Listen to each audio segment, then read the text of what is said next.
రామ్టాక్కి తిరిగి స్వాగతం. పవన్ కళ్యాణ్ కాకినాడ మాటామంతిలో మాట్లాడిన దాన్ని కోర్స్ కొంచెం లేట్ అయినా కూడా నాకు దాని గురించి చెయ్యాలనిపిస్తా ఉంది. ఎందుకనంటే అలా మాట్లాడటం అనే దానికి ఎంతో ధైర్యం కావాలి, పర్టికులర్గా రాజకీయ నాయకులకి. నిజం ఎప్పుడు రాజకీయ నాయకులు పూర్తిగా నిజాలు మాట్లాడలేరు, ఇది వాస్తవం, అందరికి తెలిసిందే. కానీ అటువంటి పచ్చి నిజాలు మాట్లాడాడు పవన్ కళ్యాణ్. ఇది సగటు రాజకీయ నాయకుడికి భిన్నంగా పవన్ కళ్యాణ్ ఆ వ్యక్తిత్వం కనపడతా ఉంది. అసలు ఏంటి కొన్ని చెప్తాను. ఆయన జనరల్గా చెప్పింది ఏంటి, నేరస్తులకు కులం ఏంటి, మతం ఏంటి, ఫస్ట్ పాయింట్. కాబట్టి సానుభూతి కోసం, ఓట్ల కోసం మాట్లాడలేదు. నేరస్తుడు నేరస్తుడే, ఏ కులస్తుడైనా, అది ఆయన పాయింట్. తర్వాత అంతకన్నా ఇంకొకటి, ఫాల్స్ ఎస్సీ ఎస్టీ అట్రాసిటీస్ కేసులు ప్రమాదకరం. జనరల్గా రాజకీయ నాయకులు మాట్లాడరు ఎవరు ఈ మాట, కానీ అందరికీ మనసులో ఉంటుంది ఫాల్స్ కేసులు పెడుతున్నారనేది. నిజంగా దౌర్జన్యం ఎస్సీ ఎస్టీ మీద కనుక వివక్షతోటి ఎవడైనా మాట్లాడితే ఖచ్చితంగా వాళ్ళని శిక్షించాల్సిందే. కానీ ఇవాళ ఎక్కువ కేసులు ఫాల్స్ కేసులు వస్తున్నాయి, దాన్ని అడ్డం పెట్టుకొని అది కూడా మాట్లాడాడు. కులం దరిద్రం పోతేనే ఆంధ్ర బాగుపడుతుంది. ఎవరైనా మాట్లాడగలరా ఇట్లా? ఒక రాజకీయ నాయకుడు కులం పేరుతో వాట్సాప్ గ్రూపులు, కానీ అదే వాళ్ళ వార్డులో లా అండ్ ఆర్డర్ కోసమో సివిక్ సమస్యల కోసమో వాట్సాప్ గ్రూపులు లేవు. అట్లనే సివిల్ సొసైటీ బలంగా రావాలి, సిటిజన్స్ కౌన్సిల్స్ ఏర్పడాలి. కులం చట్టంలో నన్ను ఇరికించొద్దు దయచేసి. అసలు ఎమ్మెల్యేలు ఎందుకు మాట్లాడరు? కులం ఓట్లు పోతాయనే భయమా? అసలు పోలీసులకి చీటికి మాటికి మనం ఫోన్లు చేసేసి వాళ్ళ పని వాళ్ళు చేయనీయపోకుండా ఉండటం ఏంటి? వ్యవస్థల్ని బలపరచాలి. కొన్ని మచ్చుగా చెప్పాను, చాలా రోజులైంది కాబట్టి, 4-5 రోజులు అయింది కాబట్టి. ఎందుకంటే టాపిక్ అయితే నడుస్తుంది ఇప్పటికి కూడా సాయికృష్ణది. అంతకుముందు నైట్ పాడ్కాస్ట్లో మాట్లాడుతూ ఇంకొక మాట చెప్పాడు, పాడ్కాస్ట్ విత్ స్మితా ప్రకాష్. ఏంటంటే రెండు, ఆంధ్రాకి కులం జబ్బు, తెలంగాణకి ప్రాంతీయవాదం జబ్బు. జబ్బు అంటే ప్రాంతీయవాదం తప్పని ఆయన చెప్పల, హద్దు మీరకూడదని చెప్పాడు. కులం రియాలిటీ, దాన్ని ఎవరు కాదనలేరు. కానీ కులం పేరుతో దేన్నైనా సమర్థించవచ్చు అనుకునే హద్దు మీరటాన్ని ఆయన రోగంగా వర్ణించాడు. అట్లానే తెలంగాణలో ప్రాంతీయవాదం పేరుతోటి హద్దు మీరటాన్ని రోగంగా వర్ణించాడు. అద్భుతం. ఈ రెండు కరెక్ట్గా ఈ రెండు రాష్ట్రాలకి అతికినట్టు చెప్పాడు పవన్ కళ్యాణ్. ఇప్పుడు సాయి కృష్ణ దీని మీద వచ్చిందండి. అతను ఎవరు అన్నా కాదన్నా హీజ్ ఏ రౌడీ షీటర్, కాదని ఎవరైనా అంటారా? అంటానికి మొహమాటం ఏంటండి? 25 కేసులు ఆయన మీద వచ్చినాయి అంటే ఆయన ఏమన్నా కక్ష సాధింపు చేయడానికి ఆయన ఏమన్నా రాజకీయ నాయకుడా, లేకపోతే ఇంకోట? ఒక స్టేషన్లో అయితే అనుకోవచ్చు, ఎన్నో స్టేషన్లో కేసులు ఏర్పడి, ఒక అతను నవీన్ రెడ్డి అతన్ని హత్య చేశాడనే కేసు, ఇంకొక మైనర్ బాలకిని అత్యాచారం చేశారనే కేసు, గంజాయి గ్యాంగ్ కింద కేసు, దొంగతనాల కేసులు. అసలు అలా కాదు, అటువంటి నేరస్తుడికి ఇంత ప్రచారం ఏంటో టీవీలో నాకైతే అర్థం కావట్లేదు. పోలీసులు చేసింది కరెక్ట్ అని ఎవరు అనరు, ఖచ్చితంగా తప్పే. కానీ అలా రావట్లేదే. ఆ తప్పు పేరుతోటి కులాన్ని తీసుకొచ్చారు కదా, చివరికి పవన్ కళ్యాణ్ కూడా విమర్శించడం మొదలుపెట్టారు కదా. మీరు మాట్లాడుకున్నారు, బాగానే ఉంది, ఆయన ఎందుకు తీసుకురావాలి దీంట్లోకి? అంటే సాయి కృష్ణ ఆయనది ఒకటే కులం కాబట్టి ఆయన ఇతను కరుడుగట్టిన నేరస్తుడైనా అతను సపోర్ట్ చేయాలి. నేను ఆ మాట అంటే చాలామంది కోపం రావచ్చు. కరుడుగట్టంగా ఇన్ని ఇన్ని ఇన్ని నేరాలను ఏమంటారండి? మర్డరర్, అత్యాచారం చేసే వ్యక్తి, గంజాయి, తర్వాత ఏంటి ఇవన్నీ? ఏం నేరస్తుడు ఏదో పొరపాటున బీర్ బాటిల్ తోటి హత్య చేశారట. ఏంటి అసలు ఆ వాదనలు ఏంటి? అసలు చిచ్చే సమాజం ఎక్కడికి వెళ్తుందండి? ఇది వాళ్ళ కొత్త కాదు, పర్టికులర్గా బెజవాడికి పట్టణ జాడ్యం ఇది.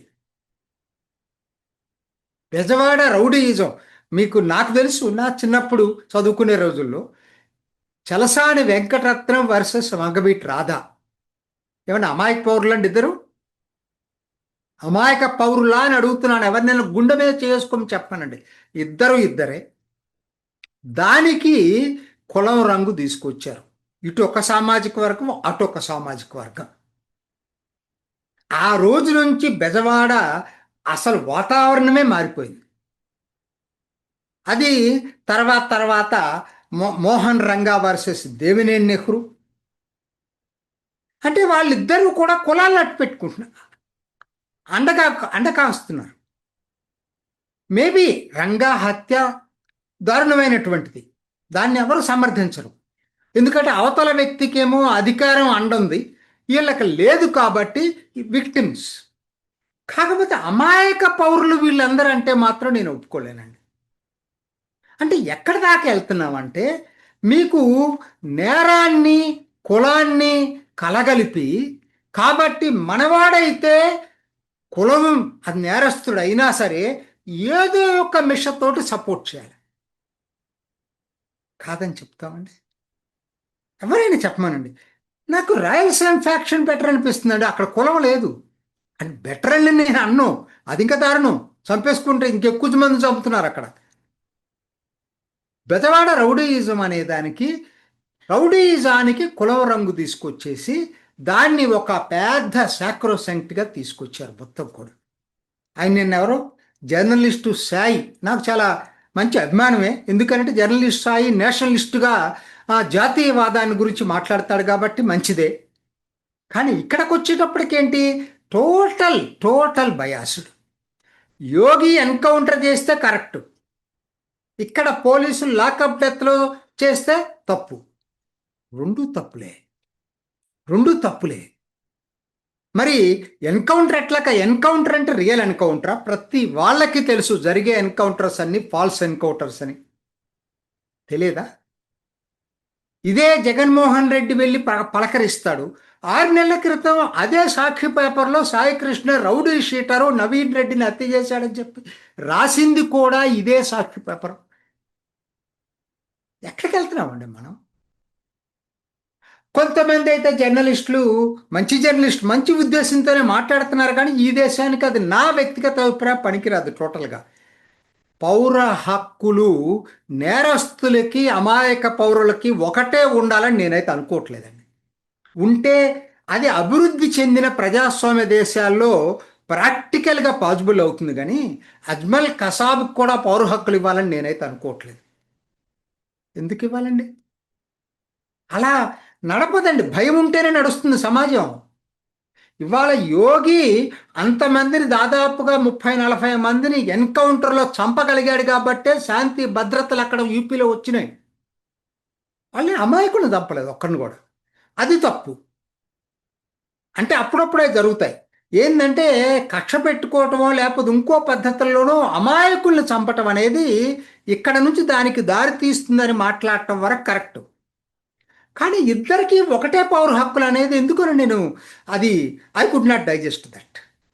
ఇండియన్ సొసైటీ అలా అయితే ప్రతివాడి వాళ్ళు ఏం జరుగుతుందండి? న్యాయం ఎక్కడుంది? న్యాయం దొరకదని అనుకున్నప్పుడు న్యాయాన్ని వాయిదా వేయటానికి లాయర్ల ద్వారా ప్రయత్నాలు మన దేశంలో మొదటి నుంచి జరుగుతున్నాయి. అందుకనే జనం ఆల్టర్నేటివ్ జస్టిస్ కోసం వెళ్తున్నారు. యోగిని ఎందుకు లైక్ చేస్తున్నారు? అక్కడ దాకా ఎందుకంటే హైదరాబాద్లో మీకు ఒక నిర్భయ కేసు జరిగినప్పుడు జనం మొత్తం కోరుకున్నారు అతను చంపేశారు ఎన్కౌంటర్లు అని. ఎన్కౌంటర్ అంటే రియల్ ఎన్కౌంటర్ అని అందరికీ తెలుసు అది కాదని. చంపారా లేదా? ఇక్కడ ప్రజల ఆమోదం అది. మరి రాజ్యాంగానికి వ్యతిరేకం ఎందుకు జరిగింది ఆ రోజు? సో నిజం నిష్ఠూరంగా ఉంటుందండి. బయట వాళ్ళ దగ్గరకు వస్తే ఓహో ఆహా ఓహో యోగి బాగా పనిచేస్తున్నాడు. ఇక్కడ ఆంధ్రాలో కనుక ఇటువంటిది ఏదైనా జరిగితే ప్రజాస్వామ్య హక్కులు పౌర హక్కులు గుర్తుకొస్తున్నాయి. అయితే నేను దీన్ని సమర్థించడం, ఎందుకంటే దీని హిస్టరీ నాకు తెలియట్లా. ఏంటంటే యోగి ఇది పొలిటికల్ డెసిషన్. అది శాంతి భద్రతలు రావాలంటే అసలు ఆ మందు వేస్తేనే శాంతి భద్రతలు ఉత్తరప్రదేశ్లో వస్తాయి అనుకున్నాడు, సాధించాడు. ఇప్పటి వరకు కూడా ఇన్నోసెంట్ ఇదని లేదు. అక్కడ కూడా ఇటువంటివి జరుగుతాయండి. ఒక మాఫియా బ్రాహ్మిన్, అందుకని చెప్పి బ్రాహ్మణులందరూ ఒక సమావేశం వేసుకొని బ్రాహ్మణులకు వ్యతిరేకంగా యోగి చంపేశాడు మాఫియా అని అన్నారు. ఆయన చెల్లించాల. కులాన్ని అడ్డం పెట్టుకుంటారు ప్రతి వాళ్ళు కూడా. ఇదే పవన్ కళ్యాణ్ స్పష్టంగా చెప్పాడు. ఎవరండి వాళ్ళు? వైఎస్ఆర్సిపి కాపు ఆత్మీయ సమావేశం.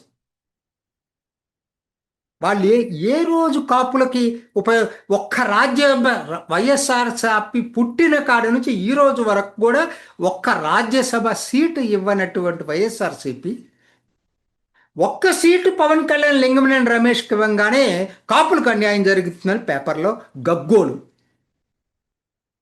ఈ కాపు నాయకులు ఏం చేస్తుంటారు? వీళ్ళని ఇవాళ ప్రజలు తిరస్కరించారు. వాళ్ళకి ఏదో ఒక ఇష్యూ కావాలా, ఏదో ఒక ఇష్యూ కావాలా అంటే ఏమిటి అసలు ఇది? ఎక్కడికి వెళ్తుంది సమాజం? నాకైతే అర్థం కావట్లేదు.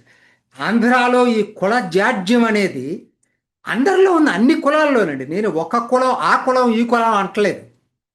అన్ని అందరూ కులాన్ని అడ్డం పెట్టుకొని రాజకీయాలు చేస్తున్నారు. ఇది పోవాలి అనేది పవన్ కళ్యాణ్ తపన. ఆయన జర్నలిస్ట్ స్థాయి ఇంకొంచెం ఒక అడుగు ముందుకేసి, మరి పవన్ కళ్యాణ్ కాపులు పెద్దన్న పాత్ర పోషించమన్నాడు కదా, ఆయన కులానికి అతీతం ఎట్టవుతాడన్నాడు. సిగ్గుండాలి మాట్లాడటానికి ఆ మాట. ఆయన అన్నదేంటి? ఆయన అన్నదేంటి? అక్కడ ఘర్షణలు జరుగుతున్నాయి గోదావరి జిల్లాలో, కాపు వర్సెస్ శెట్టి బలిజ,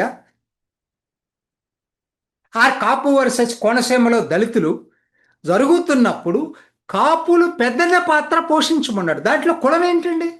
సామాజిక సామరస్యాన్ని తీసుకురావటం కోసం ఆయన సలహా ఇచ్చాడు.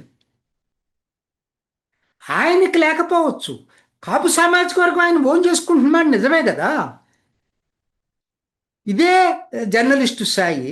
మరి ఇవాళ పవన్ కళ్యాణ్ ఎప్పుడో మాట్లాడిన కోడిగుడ్డు మీద ఏకల పీకటానికి ప్రయత్నం చేస్తున్నాడే. ఆయన జాతీయవాదిగా చెప్పుకునే వ్యక్తి పవన్ కళ్యాణ్, నేను దేశం కోసం, నేను కులవద్దు మతవద్దు అందరం ఒకటని చెప్తుంటే సమర్థించాలా, లేకపోతే కోడిగుడ్డు మీద ఏకల పీకాలా నేను అడుగుతున్నాను.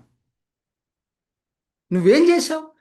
అదే మరి సాయికృష్ణ కాపు యువకుడని మాట్లాడుతున్నారే.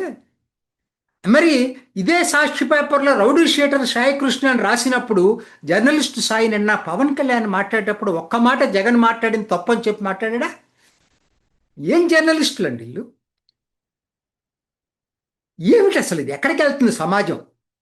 ఎందుకంటే ఒక సమస్య చాలా తీవ్రం, క్యాన్సర్ లాగా కులం ఇవాళ ఆంధ్ర సమాజాన్ని దహించి వేస్తున్నప్పుడు ఎవరు దానికి వ్యతిరేకంగా మాట్లాడినా సివిల్ సొసైటీ, జర్నలిస్టులు ఖచ్చితంగా కూడా ఆ వ్యక్తికి మద్దతు ఇవ్వాలి, ఆ అంశానికి మద్దతు ఇవ్వాలి. పవన్ కళ్యాణ్ మాట్లాడింది విన్న తర్వాత నాకు అనిపించింది, ఇతను కదా నాయకుడు అంటే. ఎవరు మాట్లాడతారండి ఎట్లా?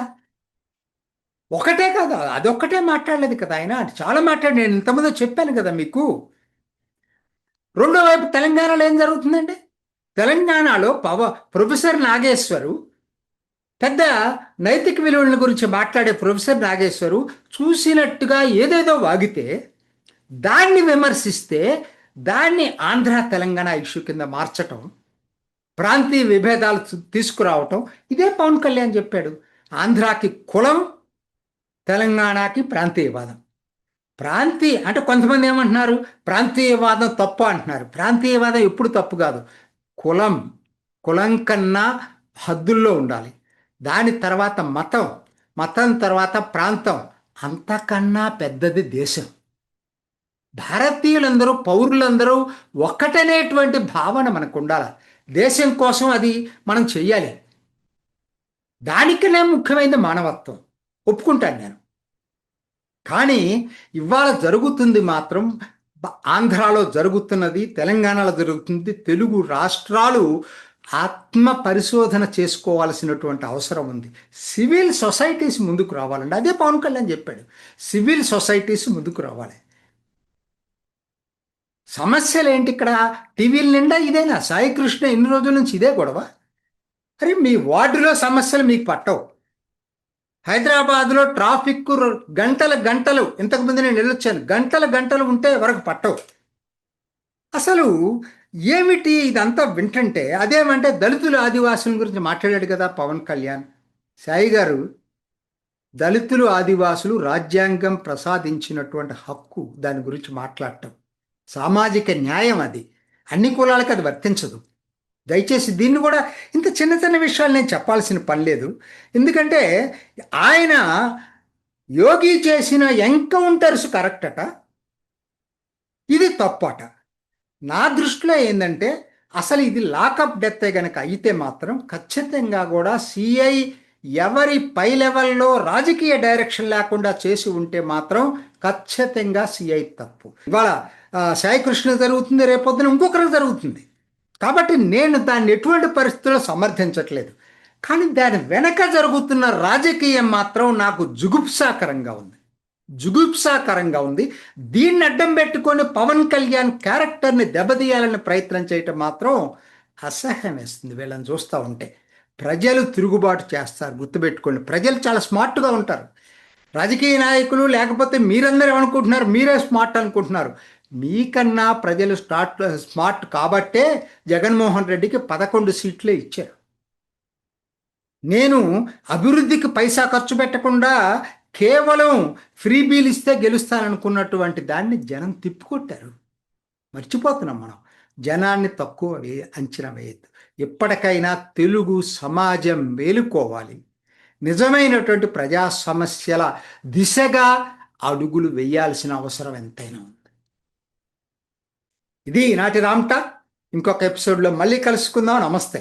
చూసారు కదండి, మరి ఈ వీడియో కనుక మీకు నచ్చినట్లయితే ఒక లైక్ కొట్టేసి మీ అభిప్రాయాన్ని కూడా కామెంట్ బాక్స్లో తెలియజేస్తూ ఇలాంటి ఇంట్రెస్టింగ్ అప్డేట్స్ కోసం మా ఛానల్ని సబ్స్క్రైబ్ చేసుకోండి.